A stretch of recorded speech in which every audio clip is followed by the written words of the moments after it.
Pues muchas gracias, Cristina, por esta oportunidad para hablar del título, además de este encuentro, es la tecnología aliada o enemiga, y de eso es de lo que vamos a hablar con Diego Hidalgo, con el autor de Anestesiados. Es un libro que gira además en torno a una de las tesis principales, es que estamos sobrevalorando los beneficios de la tecnología. El libro es abiertamente tecnocrítico. No sé si tecnófobo, pero desde luego tecnocrítico sí, y defiendes también que la tecnología no puede ser benévola. Sin embargo, tú eres un emprendedor que has fundado como mínimo 2 negocios que están basados en la tecnología. Uno, un marketplace para reserva de oficinas y de espacios cuando están libres, y luego Amovens también, que es una plataforma para compartir el coche. ¿Por qué entonces un libro tan abiertamente tecnocrítico, si tú te has servido de la tecnología? Bueno, precisamente creo, el hecho que haya empezado y fundado empresas tecnológicas, o sea, de base tecnológica, demuestra mi creencia en que se pueden hacer cosas interesantes con la tecnología. Yo creo que mucho tiene que ver con los modelos de negocio que sirven de base para estas distintas empresas. Y hay unos negocios que son mucho más liberticidas, digamos, que otros, ¿no? Últimamente, en los últimos 2 o 3 años, se han visto muchos exdirectivos o exfundadores de empresas de Silicon Valley arrepentidos, que de pronto pues se han dado cuenta que gran parte del trabajo que habían hecho como directivos de estas empresas había dañado más que ayudado, en su opinión, a la humanidad, ¿no? Además, con un impacto pues, tremendo, porque son comunidades de miles de millones de usuarios en caso de las tecnológicas más grandes, ¿no? Y estas personas se arrepienten, llega un momento porque se dan cuenta que realmente pues, han dañado en muchos aspectos fundamentales de las facetas de la vida de las personas, ¿no? En mi caso tengo que decir que no me arrepiento de nada. Claro, preguntarse, tú eres un arrepentido. Porque creo que se puede perfectamente construir modelos de negocio gracias a la tecnología que aportan servicios realmente útiles a las personas, que no se basan en captar la atención, captar el tiempo y reducir la libertad de las personas, sino que simplemente les permiten hacer cosas que no podían hacer antes. Y bueno, en el caso, por ejemplo, de Amovens, pues se basa en el hecho de poner en contacto a personas para que compartan vehículo de una manera u otra. Esto es seguro que son empresas criticables y no rehuyo de las críticas, simplemente al menos si lo medimos en los términos que expongo en el libro y tomamos en cuenta los criterios que trato de establecer en el libro, para intentar evaluar si una empresa o si un modelo es más o menos sano, no creo que sean modelos que sean liberticidas de ninguna manera, ¿no? Lo que sucede, hablabas del hecho que sobrevaloramos quizás los beneficios que nos aportan determinadas tecnologías. Yo te diría que quizás Anestesiados tenga que ver más con una revaluación del coste, ¿no? O sea, en el libro intento realizar un análisis coste-beneficio que creo que realizamos mal. Creo que intuitivamente o de lo que podemos percibir en los medios, aunque a veces sean críticos, no hacemos este cálculo correctamente, pero quizás tenga que ver más con el hecho que estemos infravalorando los costes más que sobrevalorando los beneficios, ¿no? Es decir, que como la mayoría de estas empresas, o al menos si pensamos en el caso de Google y Facebook, son empresas por las que el consumidor final no paga, es muy difícil ser crítico y establecer una cuenta de forma correcta si tú no eres el que justamente pagas la cuenta al final de la comida, ¿no? De la cena. Y es lo que sucede, ¿no? Y entonces, bueno, ahí está frase famosa que creo que todo el mundo repite y sonríe cuando la repite, pero no la entiende del todo, que si no eres tú el que pagas, pues no eres el cliente, sino que eres el producto.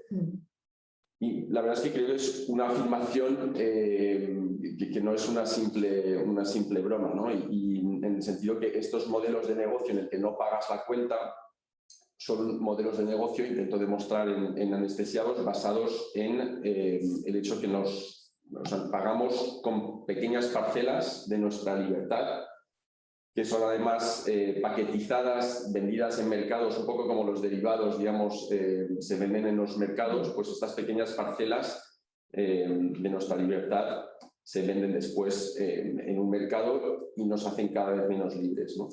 Antes mencionaba Cristina que justo esta semana habíamos tenido este gran apagón de Facebook, Instagram y WhatsApp simultáneos, 7 horas, pero no pasó nada especialmente grave. No sé si porque solo duró 7 horas o porque realmente no impregna tanto la tecnología nuestras vidas, no restringe tanto nuestra libertad, entonces la tecnología o sí. Bueno, yo creo que lo que se puede analizar lo que ha sucedido esta semana con Facebook, Instagram y WhatsApp de distintas maneras, pero para mí el criterio, el elemento que encuentro más interesante es la vulnerabilidad, por un lado, de estos sistemas, es decir, que hemos visto que uno de los sistemas informáticos mejor dotados, al menos del mundo, ha sufrido un accidente, incidente al menos enorme.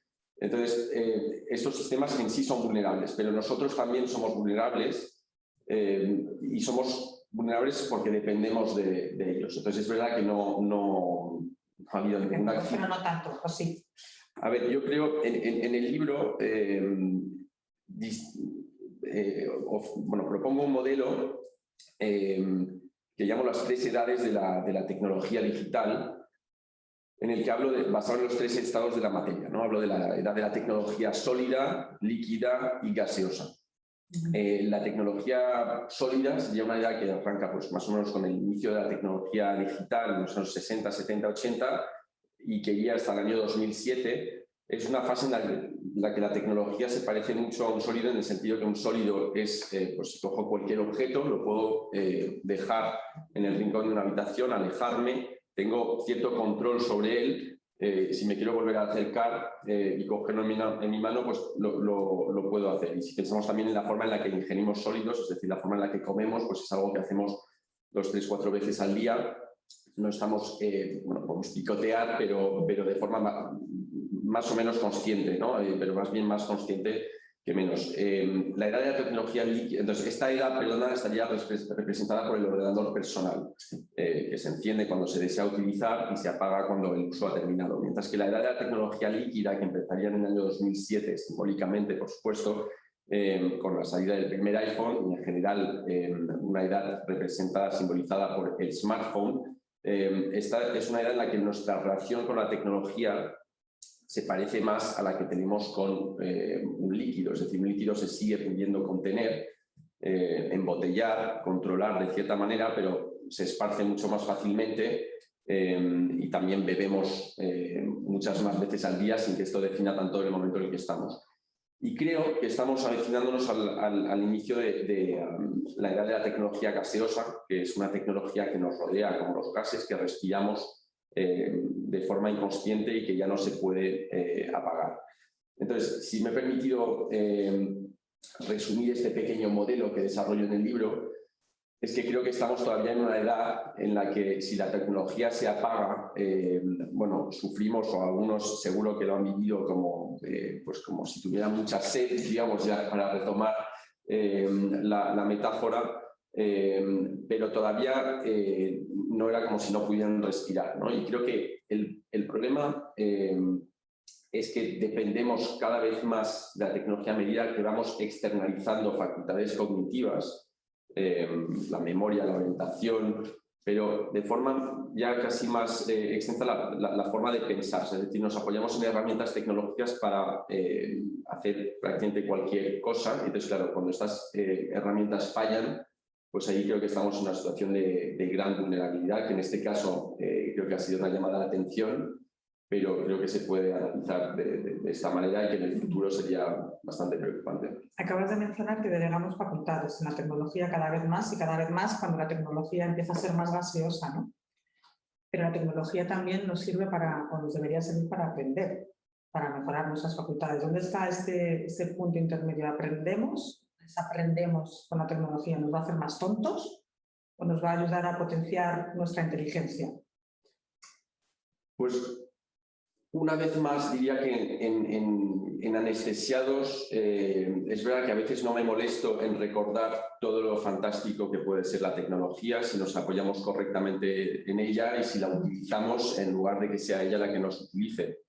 Entonces no podría, es verdad, pasar ahora un largo minuto recordando que pues puedes buscar información relevante cuando investigas. Yo, por supuesto, para escribir el libro pues ha sido habría sido muy complicado, especialmente en tiempos de pandemia, recorrer las bibliotecas de medio planeta para encontrar datos y también, bueno, pues obviamente nos permite comunicar y permite toda una serie de cosas extraordinarias.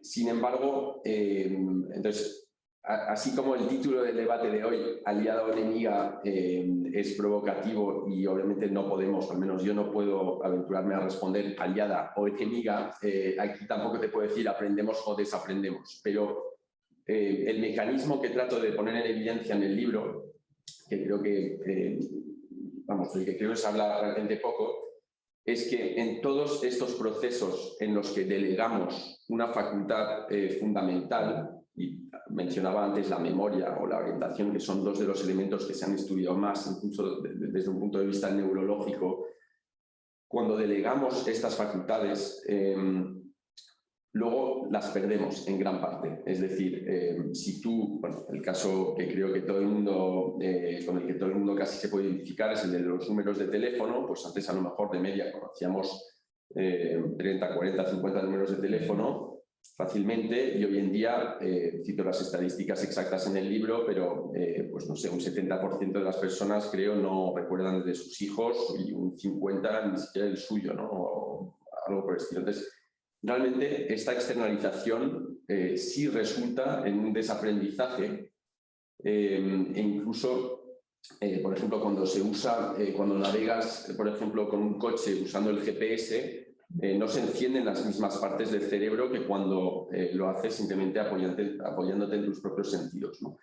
Y entonces ahí volvemos a la pregunta anterior sobre la vulnerabilidad, porque es decir, que cuando tú, o sea, como nuestro cerebro, y eso lo sabemos desde hace unos 20-25 años, está caracterizado por una fuerte neuroplasticidad, incluso más allá de la infancia, que es lo que se pensaba antes, puede reaprender, pero es un proceso muy complicado volver a activar los circuitos de neuronas que sustentan, digamos, la memoria o la orientación. Pero más allá de estas facultades precisas, es verdad que creo que cuando nos apoyamos muchísimo en herramientas tecnológicas para pensar o para comunicar, y no hablo simplemente de hablar por teléfono, sino de, por ejemplo, tener que enseñar un vídeo a alguien para contarle una anécdota en vez de poder sencillamente expresarla, pues luego son mecanismos y facultades que perdemos cada vez más, ¿no? Entonces,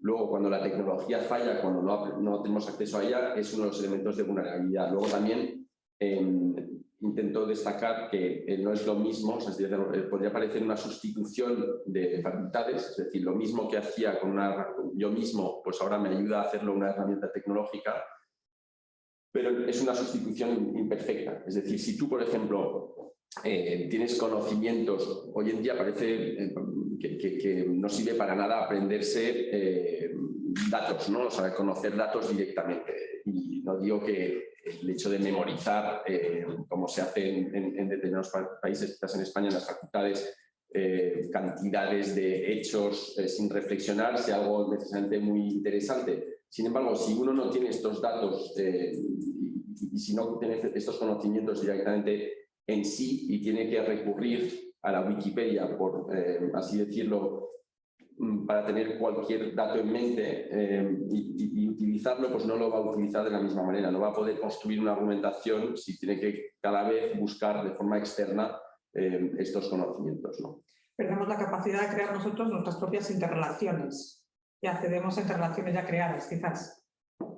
Estructurar nosotros el conocimiento según como nosotros queremos estructurarlo, sino que vamos a un conocimiento que ya está estructurado además y que nos permite pensar por nosotros mismos. Sí, o sea, yo creo que efectivamente nuestra facultad, al menos de elaborar argumentos complejos, no es la misma en el caso, en en un caso en el que tengamos toda esta información más en nuestras mentes o en el caso en el que tengamos que recurrir a información externa cada vez que tengamos que elaborar un argumento, ¿no? Hablando de datos, está ahora muy en alto el discurso en torno al Big Data, la inteligencia artificial. ¿Hasta qué punto nos pueden ayudar el Big Data y la inteligencia artificial a tomar decisiones, no solo a estructurar pensamientos, ¿no? Y la aplicación que puede tener además en ámbitos también el reconocimiento facial, pues en la prevención de delitos o en determinadas áreas, ¿no? Pero esta utilización masiva de los datos y la aplicación masiva de los datos, ¿hasta qué punto nos puede ayudar a tomar mejores decisiones o nos puede manipular las decisiones que tomamos? Por confiar en lo que una inteligencia artificial o una máquina ha tomado como conclusión. Yo creo que el principal peligro, y una vez más destaco los peligros y obviamente puede haber aplicaciones muy interesantes del Big Data, pues en medicina, por citar algún caso. Sin embargo, el Big Data lo que hace es reflejar una situación de hechos, o son datos, pues por ejemplo, que reflejan la actividad humana, el comportamiento humano a nivel colectivo y a partir de estos datos y de estos y con modelos que se desarrollan a partir de estos datos se puede establecer una capacidad de predicción sobre lo que va a pasar después. Creo que el principal peligro de esto es que nos encierre en un molde y que nuestro futuro sea determinado por nuestro pasado, en gran parte. Has mencionado, por ejemplo, la policía o la justicia predictiva, que es un caso que analizo en el libro. Bueno, primero hay una crítica un poco quizás anecdótica, luego una crítica seria, pero que se puede quizás corregir, y luego una crítica más fundamental. La crítica más anecdótica a la que creo que aludo en el libro es, si pensamos siempre en el ejemplo de la justicia o de la policía predictiva. Este ejemplo sería que muchas veces, por ejemplo, desarrollas un modelo gracias a muchísimos datos y a Big Data sobre la criminalidad en una ciudad, y la conclusión a la que llegas es que cuando oscurece en barrios en los que todo el mundo sabe perfectamente que hay más violencia, pues la probabilidad de que ocurra un crimen es mayor. Entonces dices, bueno, pues fantástico, hemos construido un modelo para llegar a la conclusión que ya sabíamos.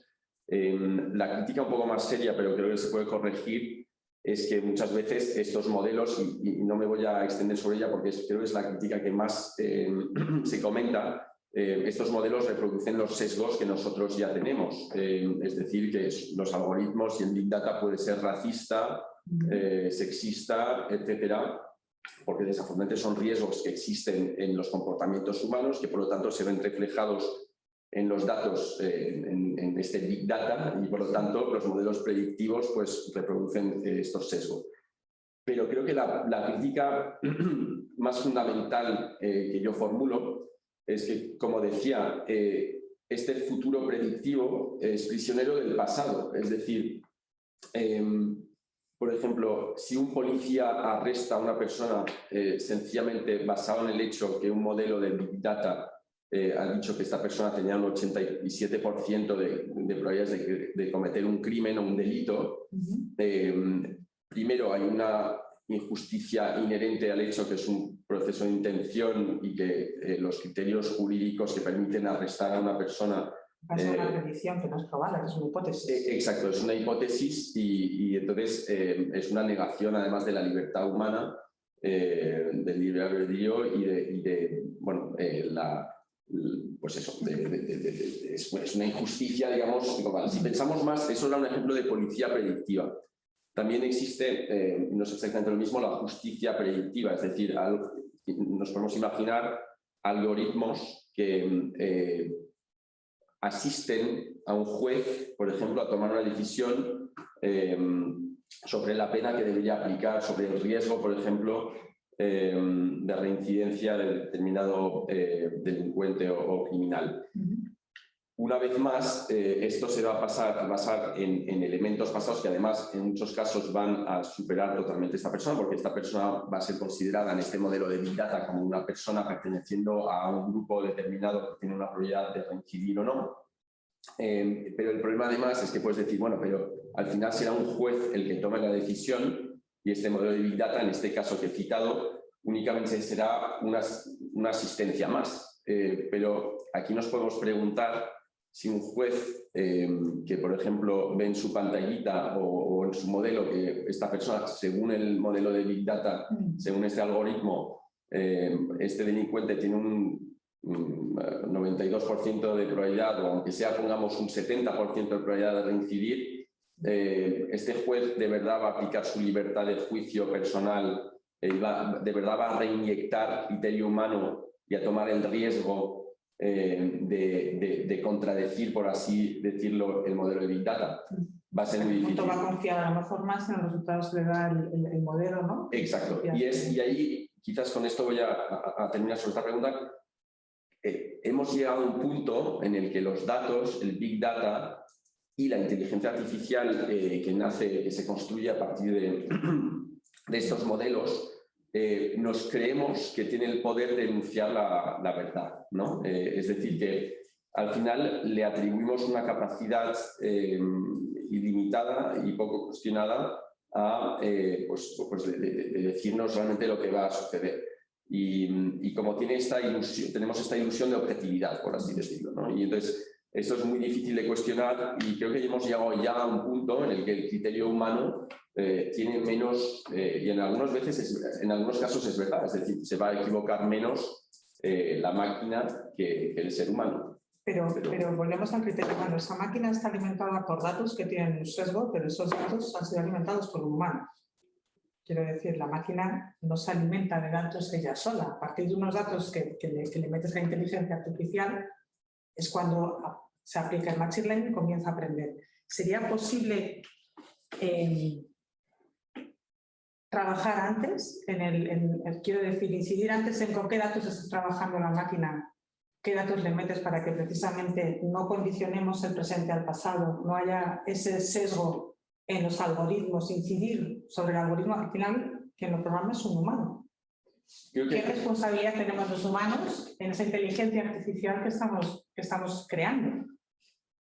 Sin aventurarme excesivamente en los elementos técnicos que no domino sobre la inteligencia artificial y como muchas personas se convierten en expertos en un determinado tema, yo hablo de la parte más, apoyándome en lo que sí sé y en la parte más, digamos, filosófica, ¿no? Pero creo que el Big Data no creo que se puedan manipular las series de datos como tal. Lo que sí es verdad es que la inteligencia artificial que interpreta estos datos también es un programa desarrollado por un humano. Entonces, es verdad que luego, además de estas series de datos, existe, hay la cuestión de qué hacemos con ellos, cómo se interpretan y sobre todo estos algoritmos a veces están enfocados hacia un elemento en concreto. Entonces, por ejemplo, determinados modelos de inteligencia artificial desarrollados, por ejemplo, por Facebook, el objetivo que tienen, in fine, por ejemplo, si piensas en las noticias que te aparecen en tus feed de Facebook, que son el fruto de una selección en gran parte realizada por algoritmos, el objetivo de este algoritmo es hacerte pasar el mayor tiempo posible en la plataforma, no es interesarte más o aportarte el mayor valor. Entonces, ahí efectivamente creo que existe el riesgo también de que estos algoritmos persigan intereses que no son los intereses colectivos o incluso tu interés individual, cuando es un algoritmo que se supone que tiene que corresponder, digamos, o responder a una necesidad tuya, ¿no? Entonces estoy seguro, obviamente, que se pueden, a la inversa, desarrollar algoritmos a partir de Big Data más favorables, digamos, al ser humano, ¿no? Has metido en la ecuación a Facebook y hablas también en el libro de cómo la tecnología aumenta la competición social y en concreto las redes sociales como Facebook, porque facilitan que nos podamos comparar los unos a otros. Esta comparación y esta competencia social que se genera en quién es mejor, quién tiene más followers, más seguidores, porque parece que todo es más transparente, ¿no? Y cómo se rompe quizás la cohesión social debido a esto y cómo altera también. Mencionas en el libro pues, la percepción que nosotros tenemos de nosotros mismos o que los demás tienen de nosotros, ¿no? Pero las redes sociales también podríamos decir que permiten dar voz a gente que está en situación desfavorecida, por ejemplo, que facilitan la interacción social, aunque sea gracias a unos algoritmos que lo que buscan es que estés dentro de la plataforma y que la interacción sea dentro de esa plataforma, como decías tú. ¿Qué es lo que pesa más en la balanza? ¿La competencia social que generan las plataformas tecnológicas o la capacidad de dar voz quizás a gente que en otras circunstancias no la tendría gracias al acceso a esa tecnología? Yo creo que una vez más existen estas dos realidades y es verdad que me cuesta de forma tajante responderte pues que una pesa más que otra. Desde luego creo que bueno, las redes sociales en determinados casos han hecho circular la información de una forma más perfecta de lo que sucedía antes. Sin embargo, una de las grandes paradojas de Internet y pues que sobre todo es más visible desde hace 5 o 6 años, creo, sobre todo desde que se habla más de fake news y que hay un vínculo bastante claro entre el auge de determinados populismos en muchas zonas del mundo, pues lo que queda más claro es esta paradoja, que es que la información circula más rápidamente, pero que esto no siempre sirve la verdad y la autenticidad de las noticias y de la misma información. Paradójicamente pensábamos quizás que el auge de Internet iba a corresponder pues, como al establecimiento de una especie de ejército popular de fact-checkers que haría que una fake news de cualquier noticia errónea expresada, o cualquier información errónea, por ejemplo, expresada por un político, iba a ser tumbada a los pocos minutos porque un movimiento colectivo democrático iba a poder usar las redes sociales para restablecer la verdad. Y curiosamente, y realmente digo curiosamente, aunque intento explicar esta curiosidad en el libro, esto no ha sido así. Cuando pensamos quizás en Twitter en la primera década de los 2010, a nivel político, pues pensamos en las primaveras árabes muchas veces, ¿no? Pensando, pues, típico ejemplo en la que son revoluciones populares positivas fomentadas por Twitter o facilitadas por Twitter, ¿no? Sin hablar de lo que ha sucedido con las distintas primaveras árabes en los países en los que sucedieron. En la segunda década de los 2010, cuando pensamos en las redes sociales a nivel político, pensamos más en las fake news, en Trump, en el Brexit, en todos los procesos electorales en los que ha podido influir y sesgar el debate, etc.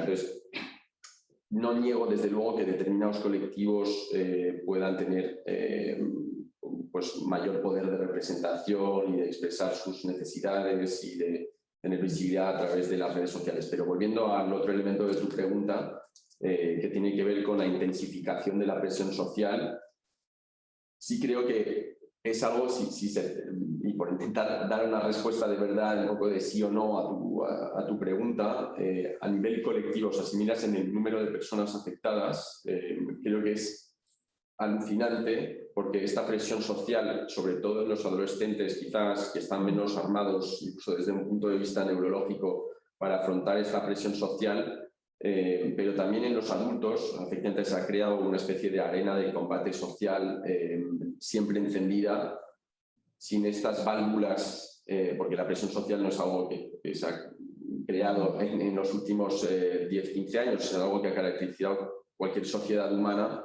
probablemente desde siempre, pero existen, normalmente está más, hay válvulas, digamos, que permiten rebajar la presión social. Por ejemplo, pues si te hacen bullying en el cole hace 20 años, quizás cuando llegues a casa, no es que de pronto te sientas bien, pero tu vida está más compartimentada y no es una plataforma de competición. Tienes una puerta que te cierra además y que te protege. Que te protege, exactamente. Mientras que realmente, y además no tienes que, aunque no te hagan bullying, y sin coger ejemplos así de sufrimiento más evidente, pero incluso tú pues volvías a casa y no tenías cómo competir socialmente, o sea, ya te encontrabas de forma más íntima o estabas con tu familia, o luego a lo mejor te ibas a tu club de deporte o ibas a echar un partido y era un mundo distinto sin esta misma presión social. Y lo que han hecho las redes sociales en gran parte es intensificar esta presión social, que una vez más con los adultos esto también ocurre, por ejemplo, con LinkedIn, que también es una, entre otras, o Twitter, ¿no? Pero de una plataforma pues, en la que cada uno tiene que adquirir y demostrar y ostentar capital simbólico profesional, digamos, en el caso de LinkedIn. Si miramos los hechos, porque en el libro intento ser lo más empírico posible, apoyándome generalmente en los trabajos de otros, hay una psicóloga americana que se llama Jean Twenge, que ha dedicado su vida, bueno, los últimos 30 años de su vida a analizar series de datos sobre la salud psicológica y otros elementos psicológicos entre generaciones. O sea, esta persona comparaba pues, la gente nacida en 1930 de qué manera era distinta de la que había nacido en 1940, pongamos, ¿no? Y no era una especialista de la tecnología como tal, ¿no? Sino de lo que acabo de comentar. Bueno, pues esta persona, Jean Twenge, esta psicóloga, de pronto empezó a estudiar las diferencias, bueno, a medir, antes que analizar las diferencias entre las personas, la generación millennial, digamos, y la siguiente, nacida a partir de los años 2000 y que llegaba a la adolescencia pues, a principios de los años 2010, ¿no? Entonces, nunca había observado una diferencia, un contraste tan grande como entre estas dos generaciones. Y estas dos generaciones, luego intentó encontrar las causas y para ella, apoyada por otros datos, era evidente que la tecnología era el papel, digamos, era el factor que explicaba estas diferencias de forma más pronunciada, ¿no? Y en concreto, lo que ha sucedido es un deterioro brutal de la salud psicológica de estos jóvenes. O sea, si se miran los datos en 3 años, entre 2012 y 2015, 2012 es el momento en el que la tasa de penetración de los smartphones en Estados Unidos supera el 50%. Incluso, bueno, sin llegar a factores psicológicos, pero por ejemplo, si se mira el sueño de los niños, en 3 años el sueño de los adolescentes y de los preadolescentes se reduce de una manera que nunca se había observado antes, pero bueno, de forma más grave y significativa, tasas de depresión, de suicidio, bueno, se ha notado una diferencia enorme y que en gran parte explica, porque también cuanto más se usaban las redes sociales, peores eran estos indicadores. Y por aportar un último dato, curiosamente entre las niñas son aún más visibles que entre los niños, ¿no? Y también esta psicóloga Jean Twenge entra en explicaciones para explicar este punto. Pero si los niños duermen menos por culpa de la tecnología, quizás una solución sea sacar la tecnología de la habitación del dormitorio de los niños. Si tenemos un exceso de exposición a las pantallas, quizás lo que tenemos que plantearnos es desconectarnos a veces de las pantallas, ¿no?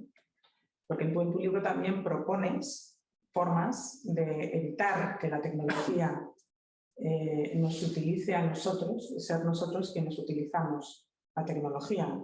No todo es negativo, pero podemos todavía hacer algo nosotros para tomar el control.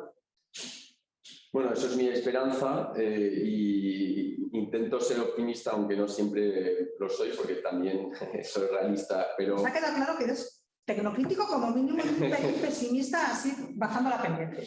No, yo creo que desafortunadamente hay muchas razones por las que no puede ser muy pesimista, pero por intentar ser optimista y pensar en soluciones que intento formular en el libro, primero se puede pensar en acciones así individuales como las que has mencionado. Yo creo que es importante pensar en las barreras que se tienen que establecer entre la tecnología digital y nosotros, en nuestro día a día, en nuestras vidas en general, en la educación de nuestros hijos, y tratar de reintroducir este botón off que digo que se ha asesinado, por así decirlo, que se intenta exterminar, que la industria tecnológica intenta exterminar.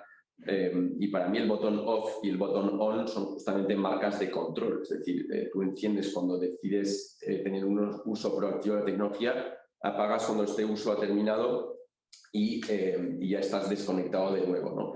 Hasta que decidas usarlo de nuevo. Entonces creo que hay que reintroducir estos botones on y off en nuestras vidas Y esto en concreto, a nivel individual, primero, pues se puede conseguir o intentar conseguir reeducándonos y estableciendo estas barreras, como decías, que pueden ser físicas, por ejemplo, y el problema es que hay que hacerlo de forma extremadamente estricta, pero que el teléfono, el smartphone no penetre en determinadas partes de la casa, por ejemplo, se arrincone más y se vuelva, digamos, a solidificar un poco por retomar la tecnología que expuse inicialmente.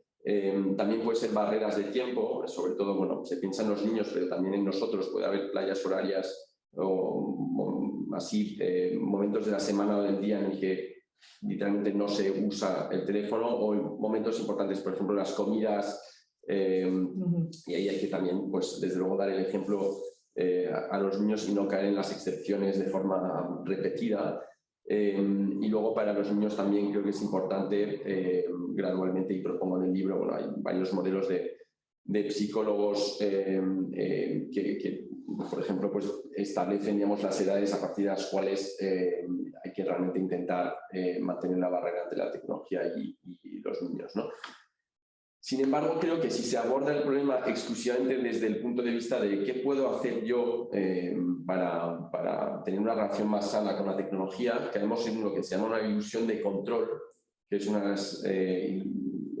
unos engaños, por así decirlo, muy comunes que intentan, digamos, difundir la industria digital, porque hay muchas situaciones en las que pensamos que somos libres, mientras que no lo somos, y hay una relación muy asimétrica entre la tecnología, entre estos dispositivos y estas aplicaciones y nosotros, porque, como decía, los modelos de negocio de gran parte de las aplicaciones están basados en hacernos pasar el mayor tiempo posible pues con ellas, y también de influir en nuestras decisiones y captar nuestra atención, con lo cual, y no es que lo hagan, no es que sea un simple propósito, sino que directamente hay mecanismos basados en los últimos avances en neurociencias y que han recibido un respaldo financiero enorme, y además cuentan con los mejores ingenieros del mundo. Y todo esto, con todo esto llegamos al resultado de una pequeña, un objeto extremadamente adictivo, y de la misma manera que simplemente, pues con las drogas no es tan sencillo como decir, bueno, pues déjalo, pues con la tecnología sucede un poco lo mismo. Con esto quiero decir que individualmente no es posible conseguir todo, y conseguir una relación, a lo mejor una persona u otra lo conseguirá, pero me refiero, tiene que haber una intervención clara del regulador, de los reguladores diversos. Y cuando hablamos de regulación, creo que nos centramos muchas veces en un elemento que es muy importante, que tiene que ver un poco más con la parte final, digamos, ¿no? Que no se creen monopolios.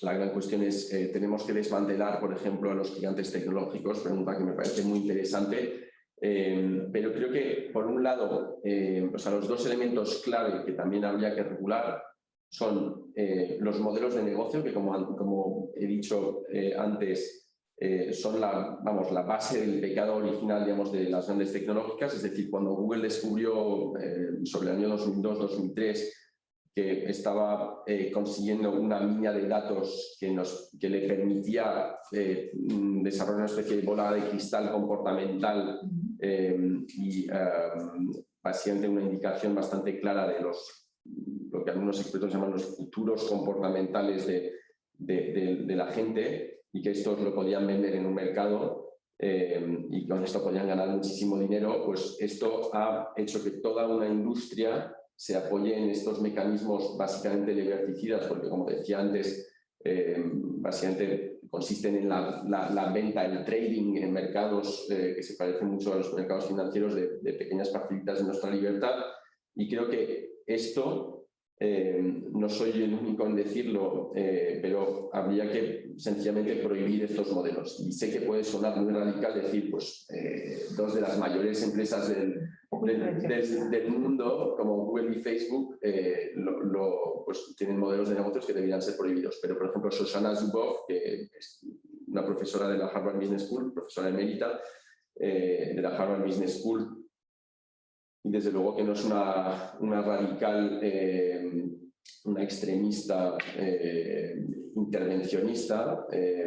Ha escrito un libro que se llama The Age of Surveillance Capitalism, donde desglosa y analiza estos modelos de negocio y, por ejemplo, ella da muchas referencias de muchos mercados, como el mercado de los órganos humanos, por ejemplo, que han sido prohibidos, ¿no? Y entonces ella dice pues, que claramente habría que prohibir este tipo de modelo de negocio y este tipo de mercado. Y creo que el otro punto del que se habla bastante poco es, y esto puede parecer muy intervencionista también, pero es regular determinados elementos de la concepción de cómo se concibe la tecnología. Obligar sencillamente la industria a recrear estos botones off, que no puedan existir tecnologías que no se puedan apagar. Cuando hablo del botón off es obviamente una metáfora, es decir, por citar un par de ejemplos, los mecanismos autoplay, o sea, tú cuando ves un vídeo en YouTube o una película en Netflix se reproduce generalmente por defecto automáticamente el vídeo siguiente. El vídeo siguiente es un vídeo que nunca has expresado el interés en verlo y que a lo mejor va a durar pues, unos 12 minutos, tus 12 minutos en que pues a lo mejor no sé cuál es el porcentaje, la verdad, de personas que siguen viendo, pero a lo mejor pues si pongamos que en un 40% de los casos esta persona va a seguir viendo después un vídeo que no ha querido ver. Es una verdadera pregunta, porque no sé, yo no soy intervencionista por ser intervencionista y creo que si somos liberales, entendido en un sentido muy amplio de querer maximizar las libertades, es verdad que por un lado puede sonar muy intervencionista obligar a una industria a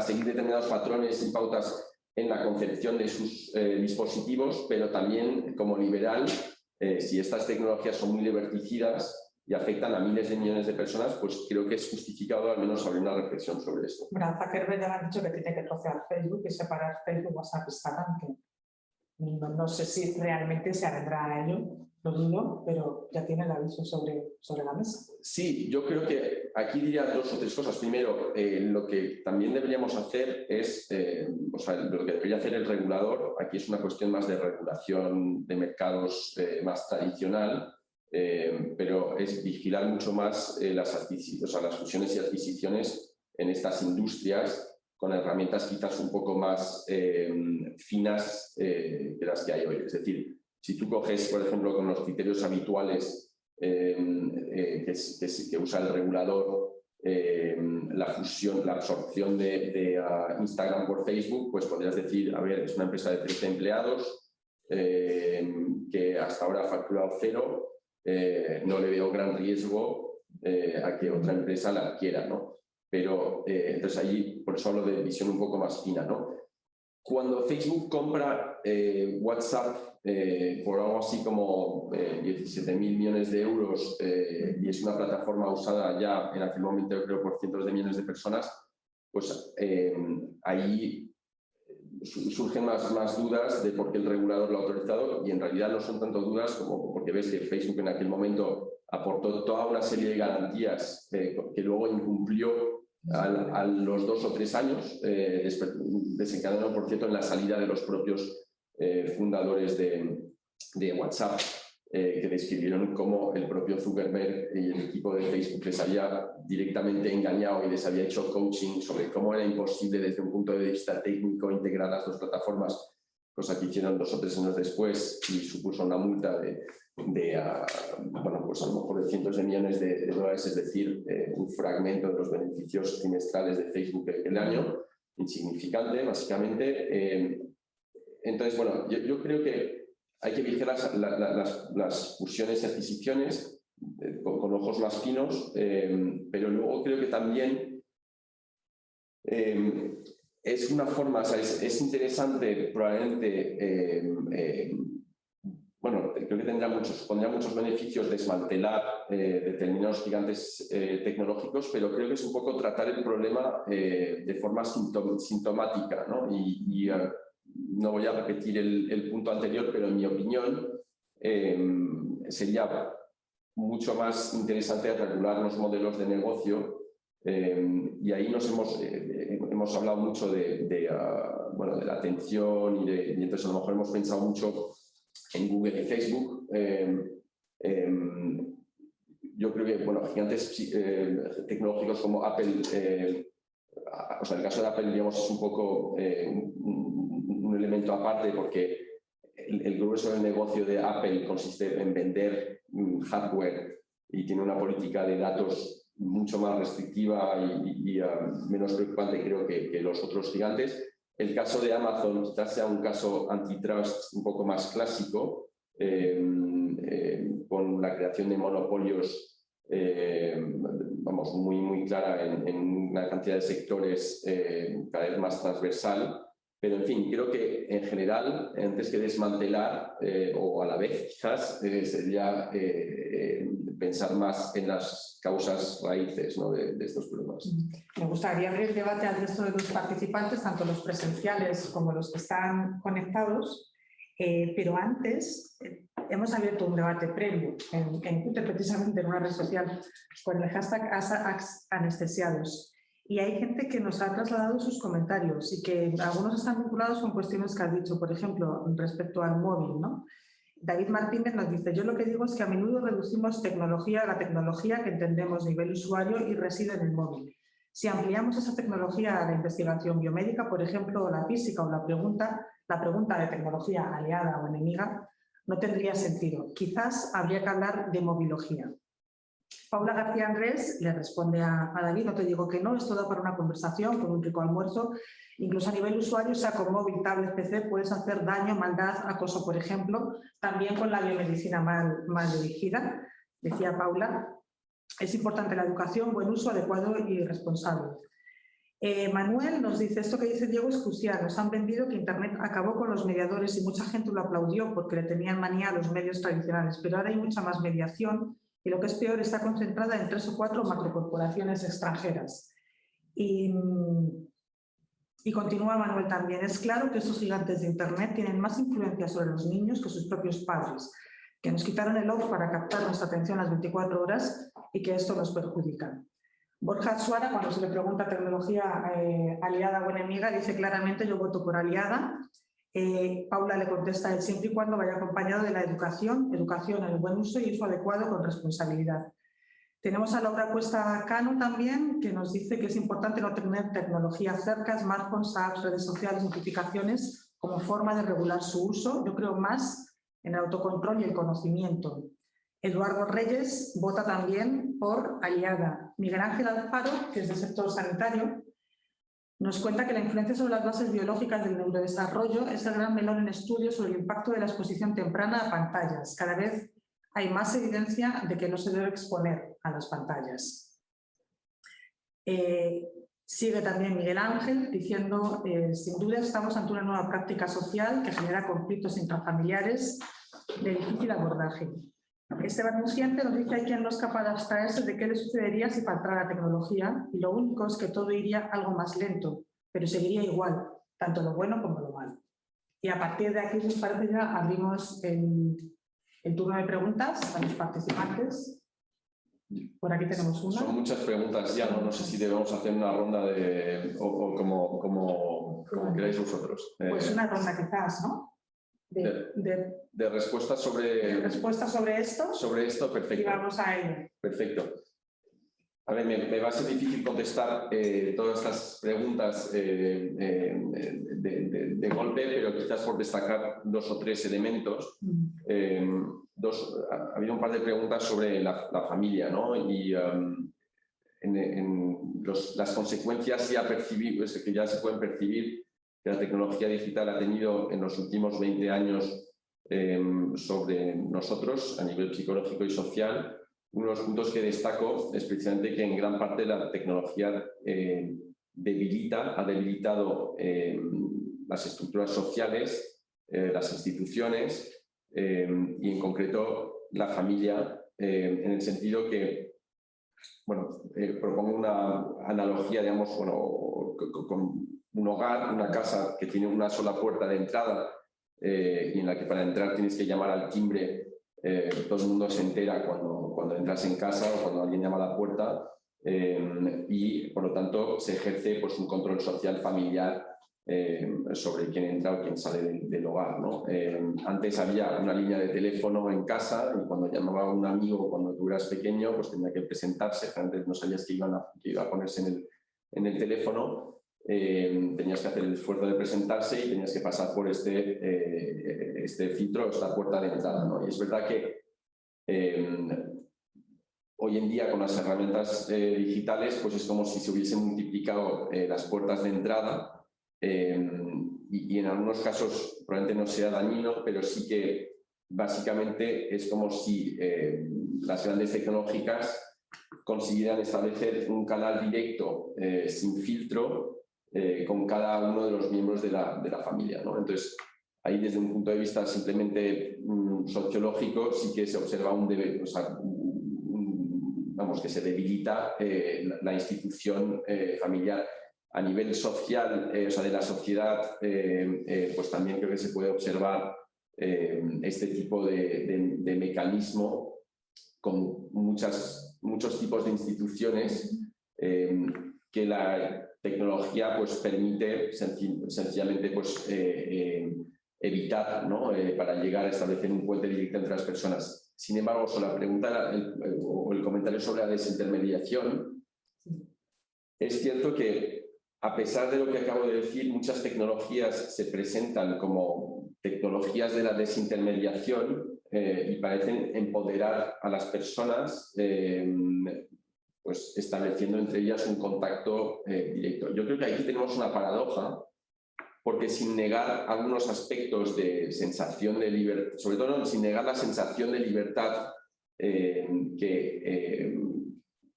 dan estas tecnologías, si pensamos en el sencillo caso, por ejemplo, de Uber, ¿no? O de determinadas plataformas como podrían ser Uber. Tú cuando entras en un taxi y te vas, vamos, haces una carrera de taxi, nadie intermedia entre tú y el conductor. Y de hecho el conductor se queda pues, con el dinero que le das.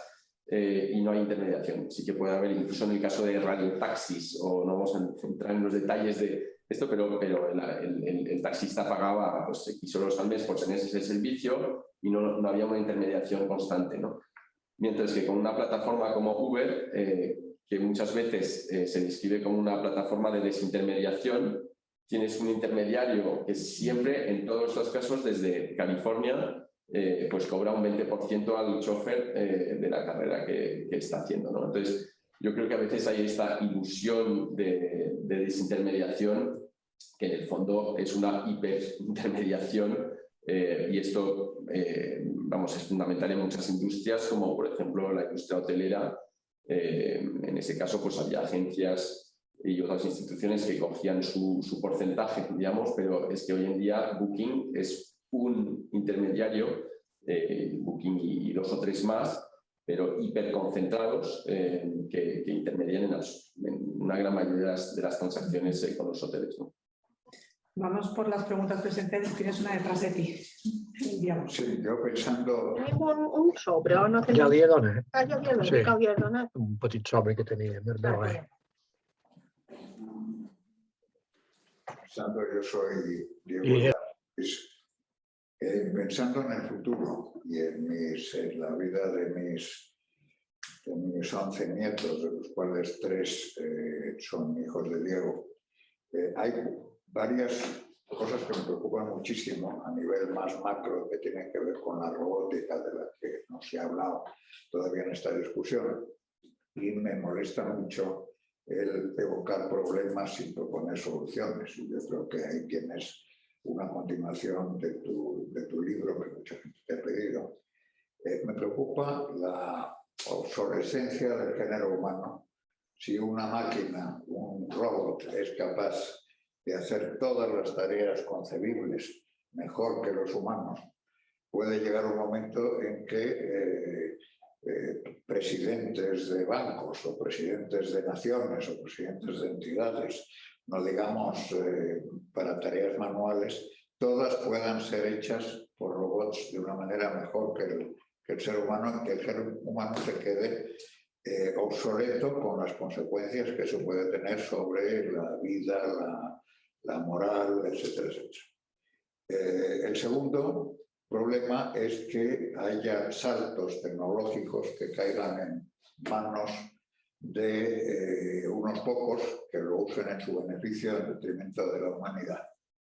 El tercero, que quizá mi vecino Augusto pueda hablar y tal, es que no tenemos la conciencia del problema. Sabemos que hay una serie de problemas que nos amenazan, el cambio climático, las pandemias, la posibilidad de que armas nucleares caigan en manos de terroristas, la crisis de la democracia, la miseria imperante y tal, pero no somos conscientes todavía a nivel institucional, global, no ya personal, de que esto representa un peligro para la humanidad. Y eso es lo que yo quería evocar como temas para los que tenemos que buscar soluciones.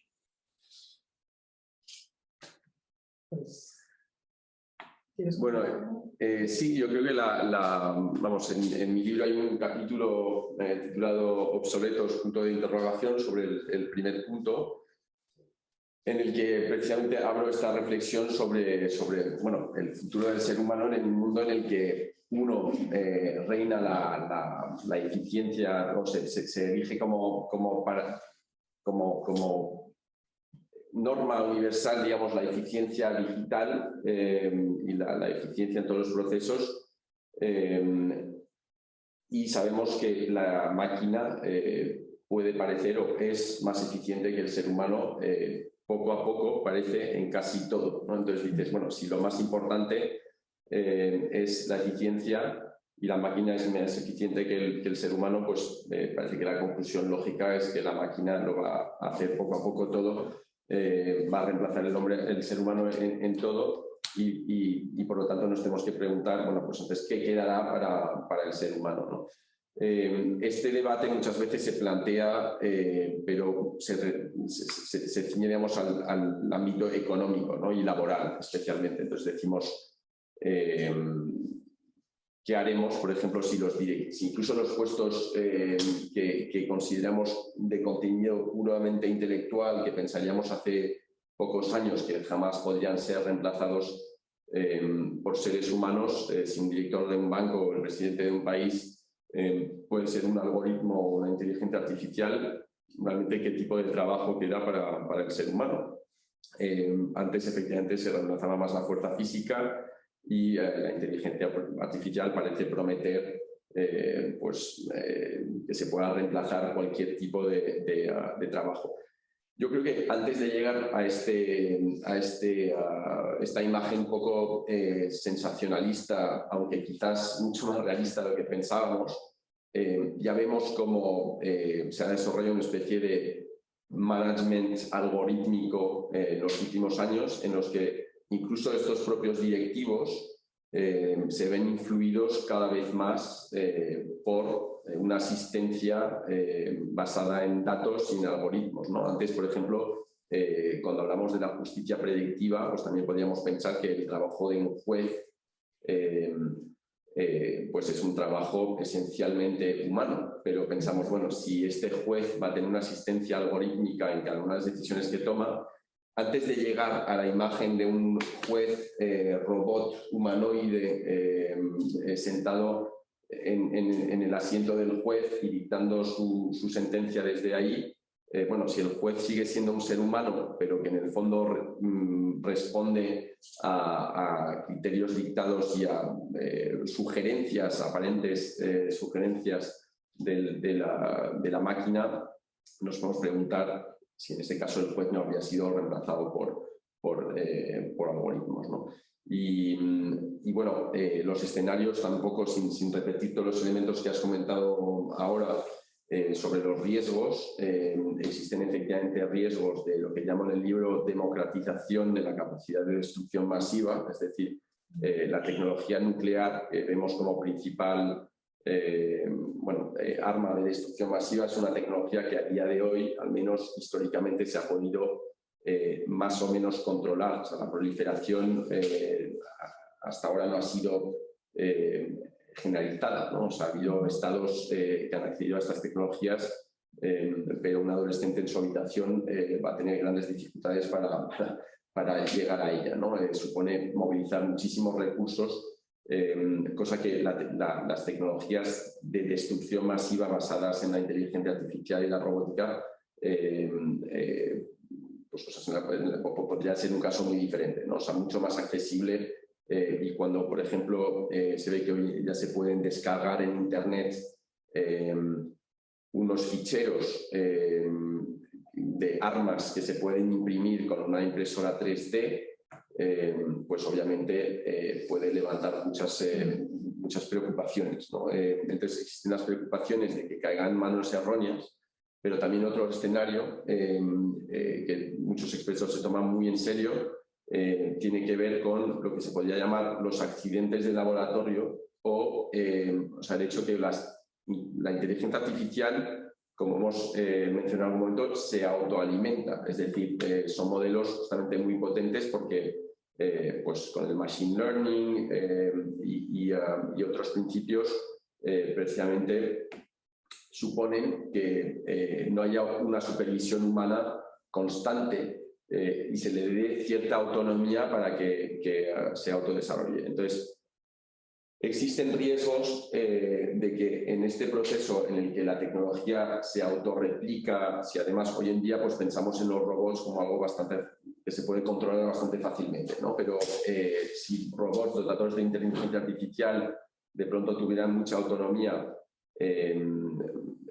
pues por ejemplo interpretaran mal la misión que se les ha dado, podemos pensar en que, o sea, aquí hay a su vez dos escenarios, perdón, luego pararemos de subdividir entre distintos escenarios, pero existe un escenario en el que la tecnología es amiga, por retomar el título del debate de hoy, quiere ser amiga, pero es un amigo que no entiende bien lo que se le ha pedido, ¿no? Entonces se le pide, por ejemplo, pues que haga, no sé, que ayude a la humanidad en un determinado aspecto, pero tiene una solución simplificadora que hace que de paso pues va a decidir matar a X personas porque interpreta que de esta manera va a ayudar. Y luego hay otro escenario de IAs hostiles en el que muchos expertos se toman muy en serio, es decir, que en este proceso de autonomía que adquiere, que se le da a la máquina, bueno, pues la IA se convierta en un ser hostil, y hay esta gran pregunta que exploran filósofos como Nick Bostrom en Oxford sobre si pueden coexistir dos especies inteligentes. Hasta ahora no ha sido posible y en principio hay una sola especie inteligente en el mundo. Entonces, ¿qué va a pasar si hay dos especies inteligentes y quién va a ganar, por así decirlo? ¿Puede haber una cohabitación pacífica o no? Y aquí, con esto termino, no necesariamente estamos hablando de escenarios en los que pues, la inteligencia artificial y los robots nos van a asesinar a todos. Puede ser más una sumisión de la que ni siquiera nos diéramos cuenta, de la misma forma que, como decía antes, en gran parte ya nos controlan algoritmos o nos dictan las decisiones que deberíamos tomar los algoritmos, pues podría ser este tipo de principio, pero de forma muchísimo más total y absoluta. O sea, que haya un control sobre nuestras vidas del que ni siquiera nos diéramos cuenta, pero que sería absoluto, ¿no? Voy a leer también comentarios que nos están llegando online. Nacho nos dice: buenos días a todos, estoy a medio camino en la lectura del libro. A lo mejor mis preguntas se contestarán en las siguientes páginas, pero aprovechando que está Diego con vosotras, abrazos desde Estrasburgo, pregunto: el rol de la tecnología es distinto en distintos países según su nivel de desarrollo. En los países ricos puede resultar redundante, pero en algunos países pobres se ha convertido en imprescindible para acceder a servicios que sean o no prescindibles, hemos llegado a considerar básicos. ¿Crees que tu crítica a la tecnología tiene carácter universal? Y pregunta también Nacho: en asuntos como la transparencia, el control de la corrupción o de los activos públicos, La tecnología ha supuesto un avance considerable. ¿Cuál crees que es el rol de la tecnología en el desarrollo de procesos políticos como la democracia o las fuerzas que se le oponen? Voy a comprobar si tenemos alguno más online. Quizás podemos, porque me va a costar si no... Pero paso para que lo puedas repasar. Bueno, puedo intentar contestar parcialmente, al menos a las preguntas que has leído hasta ahora. Sobre la tecnología en los países en desarrollo,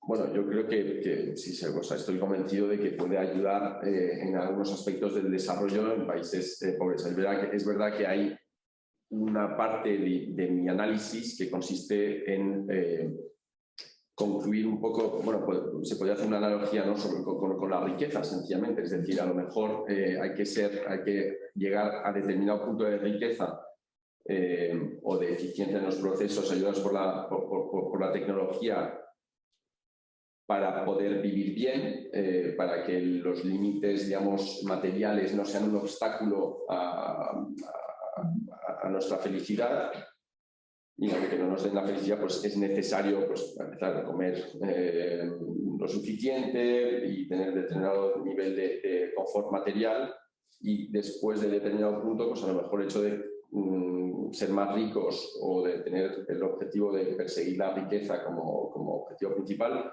pues a lo mejor no ayuda tanto a ser feliz. Bueno, pues a lo mejor existe un paralelo un poco con la tecnología en ese sentido, y podemos decir, bueno, determinados países todavía en desarrollo podrían beneficiarse de la tecnología. Creo que también en estos países muchos de las críticas que hemos formulado hasta ahora creo que también son válidas, y también, si tuviera que destacar quizás un punto, porque me va a ser difícil contestar de forma total a esta pregunta, es que muchas de las tecnologías combinadas a las que hemos aludido y que comento en el libro, si pensamos, por ejemplo, bueno, en el nivel cada vez mayor de robotización en determinados procesos industriales, en la impresión 3D y en otras tecnologías que afectan los procesos de producción, ahí los países en desarrollo podrían ser los grandes perdedores, ¿no? Porque los países cuya ventaja competitiva consiste en una mano de obra industrial barata, pues podrían perder esta ventaja competitiva si podemos simplemente tener pues fábricas hiperrobotizadas con costes laborales muy, muy reducidos directamente en los países desarrollados, sin tener que hacer que los productos tengan que recorrer además medio mundo antes de llegar al consumidor en los países en desarrollo, ¿no? Y eso es algo que también preocupa mucho. ¿Tenemos por aquí tu intervención? Diego, muchas gracias por tu intervención tan interesante. Me parece que hay un paralelo interesante con lo que está ocurriendo hoy día en el campo de la tecnología y lo que nos tocó vivir el año 2008-2009 durante la crisis financiera internacional, ¿no? Donde descubrimos que de pronto teníamos un sistema financiero que estaba completamente integrado y era global, pero teníamos un sistema de regulación del sistema financiero que era todavía basado en el criterio nacional. E incluso dentro de países como Estados Unidos, un sistema de regulación muy balcanizado, ¿no? Donde diferentes agencias tenían diferentes responsabilidades. Y entonces eso llevó a mucha gente a pensar de que tal vez lo que necesitábamos en ese momento, dado que había surgido un sistema financiero global, era un sistema de regulación también que tenga una amplitud, ¿no? Como una especie de global rule of law, ¿no? Entonces, oyéndote hablar hoy día, me hizo pensar de que tal vez tenemos un problema paralelo ahora, ¿no? De que estas compañías tienen digamos, una footprint, ¿no? una presencia muy, muy global, pero algunas de ellas, digamos, tienen un origen geográfico específico. Facebook, Google son compañías americanas, ¿no? Pero el impacto de las cosas que están haciendo está muy globalizado. Entonces me pregunto, así como uno puede hacer un caso, yo creo que muy sólido, de que necesita regular el sistema financiero internacional en una forma mucho más globalizada, uno puede hacer digamos, un argumento similar en el caso de estas grandes compañías tecnológicas. ¿Qué piensas? Creo que es una inmensa pregunta y que se puede contestar desde distintos ángulos. Primero de todo, se podría, antes de responder a la pregunta, pero se podría cuestionar el hecho que tuviéramos una tecnología realmente globalizada, en el sentido que también estamos viendo emerger realmente el mundo tecnológico chino y el mundo tecnológico americano centrado, digamos, y es posible que lleguemos a un mundo muy bipolar en ese sentido, con sistemas que se comuniquen incluso poco y con barreras muy altas entre ambos, ¿no? Muchas veces se hablan de los gigantes tecnológicos, los GAFA o GAFAM, Google, Amazon, Facebook, Apple y Microsoft, pero existen de sus réplicas con sus ecosistemas propios en el mundo chino y en su mercado chino, ¿no? Y hemos visto como compañías americanas tuvieron que dejar incluso China, etcétera. Con lo cual, primero, y luego se habla de esto también de forma más técnica con los estándares tecnológicos, ¿no? O sea, realmente se podría establecer un modelo tecnológico totalmente bipolar. Segundo, personalmente, obviamente, de la misma manera en la que sueño con una regulación mundial, pues global y funcional para resolver muchos retos globales, tomando en cuenta pues, que retos como el cambio climático, por ejemplo, solo se pueden resolver a nivel global. Obviamente soñaría con una regulación global eficiente de estos problemas, porque, como decías, si son problemas que tienen un footprint global, pues porque regularlos a otra escala, ¿no? Sin embargo, estamos viendo que con el cambio climático, por ejemplo, a pesar de la conciencia que ya tenemos del grado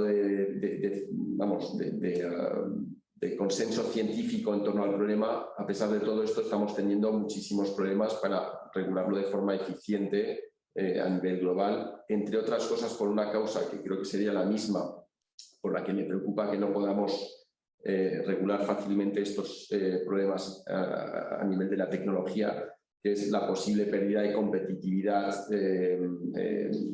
que pueda percibir un país, por ejemplo, como Estados Unidos, si regula excesivamente lo que él considera como excesivamente sus propias empresas, ¿no? Es decir, oye, si es un motor evidente de la economía americana, porque vamos a imponer reglas excesivamente estrictas y regular demasiado este sector, ¿no?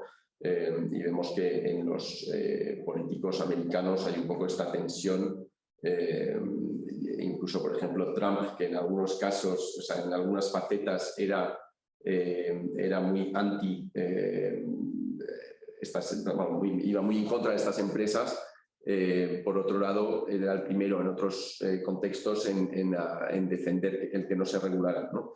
Entonces me preocupa mucho el hecho que no podamos, o sea, que ningún país quiera ceder del todo, sobre todo los países que tendría más sentido como Estados Unidos, que participen en esta regulación a nivel mundial, sin los cuales no podemos establecer una regulación eficiente global de estos temas, no quieran renunciar a su libertad en ese sentido. Y tres, quizás un punto de esperanza, es que a veces, aunque no se puedan regular, por concluir este punto, sí deberíamos, a pesar de todo, como hacemos con el cambio climático, dar todas las posibilidades a una regulación global sobre estos temas, pero creo que hay retos importantes y no estoy seguro de que sea fácil, al menos. Pero tres, lo que iba a decir es que quizás, por ejemplo, si vemos los esfuerzos de la Comunidad Europea, la Unión Europea, perdón, la Comisión iba a decir, por intervenir en aspectos concretos como la regulación de los datos, vemos que la Unión Europea, que siempre se critica tanto, ha sido capaz de construir un estándar que de facto se convierte en un estándar no solo para la Unión Europea, sino también un poco más global a nivel de regulación de datos, y creo que podrían también emanar normas globales a partir de instituciones regionales, en especial como la Unión Europea, que creo que tiene un gran papel que desempeñar si queremos escapar justamente a esta bipolaridad China-Estados Unidos, que estamos, vamos, que parece ahora mismo dirigir un poco el mundo tecnológico en general, ¿no? Tenemos otra intervención por aquí. Sí. Y yo quería abordar lo que ha mencionado ya antes, el algoritmo ese más humano, digamos, más alejado de los intereses empresariales, más cerca de los intereses sociales. ¿Qué criterios tendría que tener ese tipo de algoritmo? Y si ya hay algún tipo de movimiento social, económico, empresarial que lo esté viendo en marcha, o que lo esté exigiendo de alguna manera.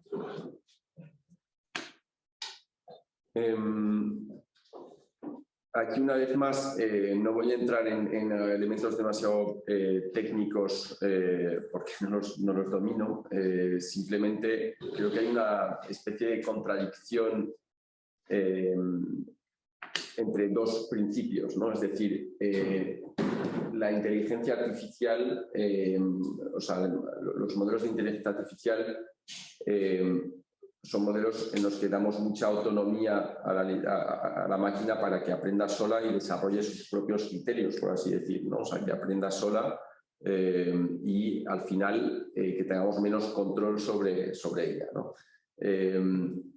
Entonces, claro, si se le da tanta libertad, en principio llega un momento en el que sí que hay una pequeña pérdida de control, ¿no? Pequeña o grande, de hecho, sobre ellos, ¿no? Y la pregunta es saber, bueno, si por sí sola la máquina, la inteligencia artificial, va a tomar una dirección u otra, ¿no? Las soluciones que me vienen a la mente pasarían justamente necesariamente por una menor autonomía, si queremos tener algo de control, mantener algo de control sobre estos sistemas. Y creo que hay un criterio, por ejemplo, que es muy interesante. Se habla de explainable AI, es decir, que muchas veces el problema de la inteligencia artificial es que no sabemos cómo toma las decisiones. Es decir, a pesar de que haya habido un desarrollador que haya inicialmente establecido el modelo, pues llegamos a paradojas además de las consecuencias en las que bueno, pues al final la máquina ha tomado una decisión y no otra, precisamente porque tiene más autonomía, ¿no? Y, por ejemplo, si volvemos a este ejemplo que hemos sacado varias veces, la justicia predictiva, podría ser que el sistema fuera tan complejo que el algoritmo no pudiera decir por qué ha establecido que esta persona tiene un 72% de probabilidades de reincidir. Entonces, ahí es donde creo que tenemos un problema, porque es un black box, una caja negra con sus propios criterios, sin explicación ninguna, al menos sin explicación entendible al alcance del ser humano y ni siquiera del desarrollador del propio algoritmo, ¿no? Entonces, el movimiento de Explainable AI es justamente aboga por que al menos, aunque haya cierta complejidad que se nos pueda escapar, que la máquina o los que la han concebido puedan explicar por qué se ha sugerido o se ha tomado una decisión y no otra, ¿no? En el caso, siempre por retomar el mismo ejemplo, se debe decir, bueno, tiene un 72% de probabilidades porque XXX, ¿no? O sea, es decir, porque pertenece a este grupo que porque tiene tal perfil psicológico, por hechos concretos, ¿no? Que al menos podamos entender por qué se nos ha denegado o se ha aprobado una hipoteca, o todas estas cosas que cada vez se basan más en el dictamen, digamos, de un algoritmo. Si queremos escapar al menos al aspecto más arbitrario de la decisión y además poder reinyectar criterio humano, pues creo que este principio de explainable AI es fundamental. Bueno, estamos llegando ya a las 11 de la mañana, hora y media de sesión. Antes de despedirnos y cerrar, yo te quiero preguntar, Diego, ¿dónde podemos comprar tu libro? Bueno, Porque el libro hay que comprarlo, recordamos. Gracias por la pregunta. No, Anestesiados se puede comprar, bueno, en España en la mayoría de las librerías, o en muchas, creo que están 300 librerías al menos. Invitaría a que se compre pues, en la librería de barrio o librería independiente, pero bueno, también está en la Casa del Libro, Fnac, Corte Inglés, etc. Y si no, en las plataformas online a las que... Ahí te quería yo, si mencionabas algo. Sí, la gran pregunta que me hacen muchas veces es si se puede comprar en Amazon. Y si se puede encontrar en Amazon, y si lo compráis y lo leéis, espero que sea quizás la última cosa que compréis en Amazon, si os he convencido. Y por cierto, no creo que tengamos a mucha gente de Latinoamérica por la hora, pero me han llegado muchos correos de personas de Latinoamérica preguntando si se pueden encontrar. Se pueden pedir online, pero con gastos de envío todavía bueno, elevados, pero creo que llegarán dentro de unas semanas a las librerías también. Muy bien. Pues muchísimas gracias a todos los asistentes que hemos tenido presenciales y que en la pantalla nos han visto, también a los asistentes online, a Cristina Manzano y a Global por acoger este diálogo, tecnología aliada o enemiga. Nada es ni blanco ni negro. Diego es más negro, yo soy más blanca, pero creo que hemos podido llegar a un punto más o menos intermedio. Y explorar las zonas grises. Muchísimas gracias a Global, a María y a Cristina, y nada, muchas gracias a todos vosotros. Gracias.